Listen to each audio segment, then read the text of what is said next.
नमस्कार,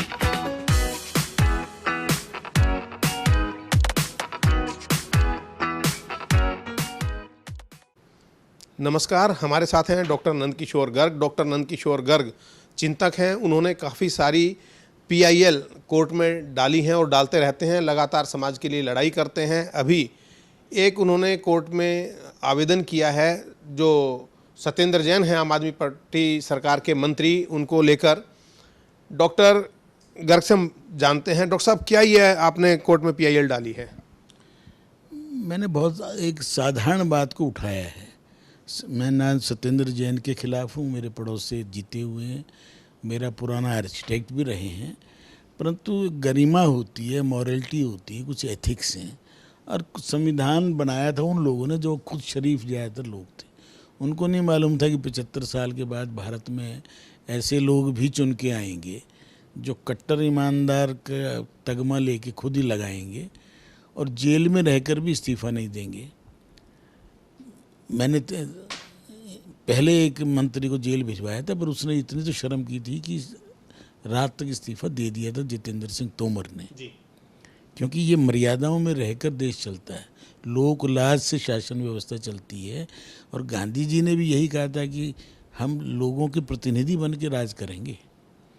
नहीं तो अंग्रेज़ तो कर ही रहे हैं ना, अच्छी व्यवस्था भी कर रहे हैं। परंतु ये दुर्भाग्य इस देश का कि जेल जाने के बाद भी महाराष्ट्र में नवाब मलिक साहब बैठे हैं, शायद 1.5-2 महीना हो गया, इस्तीफ़ा नहीं दे रहे। क्योंकि मजबूरी है कि सरकारें हैं, MVA, महाअगाड़ी, तो उसमें 3-3 पार्टियाँ, कौन किसको कहे।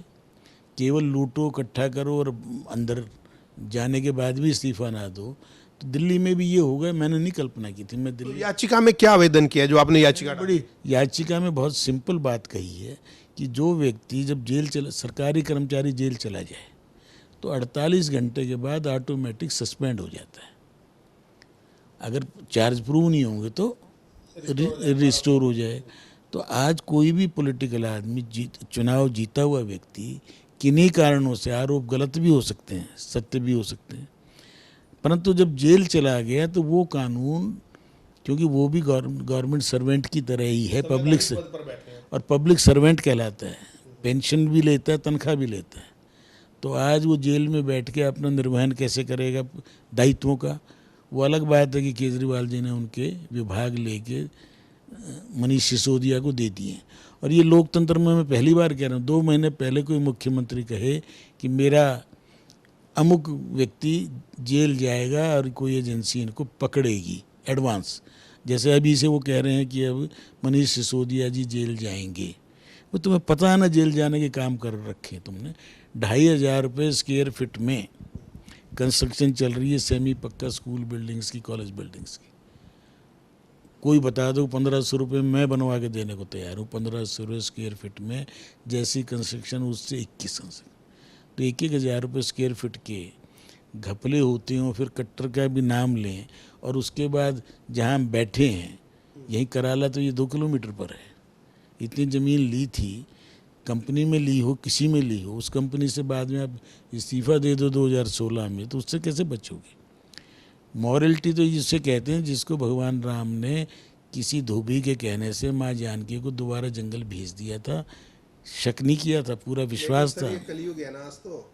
हाँ, तो कलयुग में भी लोकतंत्र के अंदर, परंतु आज जो भारत का सुप्रीम कोर्ट, हाई कोर्ट, इन चीज़ों में वो नज़ीर ढूंढे तो नज़ीर नहीं मिलती, क्योंकि इससे पहले ऐसा कोई आदमी हुआ ही नहीं है इतना बेशर्म कि जेल जाने के बाद इस्तीफ़ा ना दे। इसके साथ एक विषय और है, जैसे आपने कहा कि उनसे विभाग बेशक ले लिए, लेकिन उनको तनख्वाह पूरी मिलेगी। जब सरकारी कर्मचारी पकड़ा जाता है उसको सस्पेंड कर देते हैं और उसका वेतन आधा कर दिया जाता है।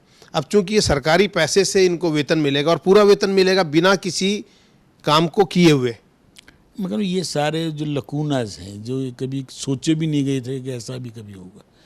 वेतन मिलेगा परंतु उसमें मान लो भत्ता नहीं मिलेगा, उससे क्या फ़र्क पड़ता है? पैसे की इतनी बड़ी बात नहीं है जितनी कि हम क्या असर डाल रहे हैं देश की जनता के ऊपर, कि देश की जनता क्या सोचेगी। कानून मेरे लिए कुछ है, मेरा ऑफिसर के लिए कानून ये है कि वो जेल जाएगा तो वो सस्पेंड होगा, और मैं मंत्री हूँ तो मेरे पे वो कानून क्यों नहीं लागू होगा? तो मैं किस अधिकार से किसी को डांट डपटूंगा या कह पाऊंगा? मुझे कहने का अधिकार, जैसे एक संत की कथा आती है कि बेटा गुड़ बहुत खाता था बेटा बच्चा, तो माँ लेके गई, उसने कहना जी कल आना का, कई बार बुलाया, तो 15-20 दिन के बाद उसने कहा बेटा गुड़ नहीं खाना। तो माँ कहना ये बात तो आप पहले दिन भी कह सकते थे। कहना मैं पहले खाता था, मैंने अभ्यास करके अपना छोड़ा है, आज मैंने कह दिया ना, अब इस पर असर पड़ जाएगा। इसीलिए कोई मुख्यमंत्री, प्रधानमंत्री, मंत्री उच्च आदर्श स्थापित करने पड़ते हैं, कष्ट सहकर भी, असुविधा को लेकर भी, और ठीक होगा तो फिर आ ही सकता है आदमी। तो उच्च न्यायालय में जो आपने याचिका लगाई है उसमें आपने क्या प्रेयर किया है? मैंने प्रेयर यही किया है कि जहाँ पर संविधान चुप है वहाँ डायरेक्शन दी जा सकती है कि इस प्रकार का नियम बनाने के लिए सरकार को कहा जा सकता है, court can direct the government कि ये जो लकूनाज हैं, ये इलेक्शन कमीशन को कहा जा सकता है कि इन सब चीज़ों को ठीक करने के लिए आपका कानून बनाइए। इतना कहना भी पर्याप्त होगा किसी भी को लोग को समझाने के लिए।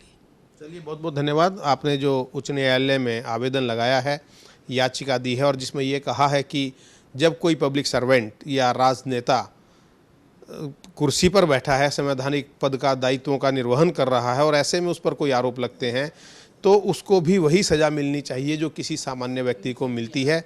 अब देखने वाली बात यह है कि अदालत का रुख इस पर क्या रहता है। वीरेंद्र मिश्रा के साथ अतुल सिंघल, दिल्ली।